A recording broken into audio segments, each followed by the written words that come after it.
In this video, we'll walk you through the process of using your phone as a webcam for your PC. If you find this helpful, please consider liking the video and subscribing to the channel. So, you might not have a dedicated webcam for your PC, but if you have a smartphone, you can easily turn it into a webcam. Let's get started. First, open a web browser on your computer. Then, search for Droidcam in your browser.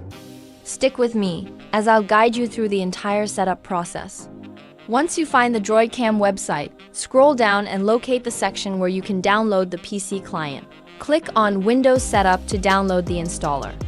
Now open your File Explorer, go to the Downloads folder and find the installer file. Double-click on it to begin the installation. You'll likely see a security prompt from Windows, just agree to it to proceed. Follow the on-screen instructions, and once installation is complete, click Finish. Next, grab your phone and open the App Store. Tap on the search bar at the bottom and type in Droidcam. If you've searched for it before, you should see it right away. Tap on the app and hit Install. Once the installation finishes, open the app by tapping Open. You'll be prompted to press Continue and then OK. Make sure to grant the necessary permissions for the app to work properly.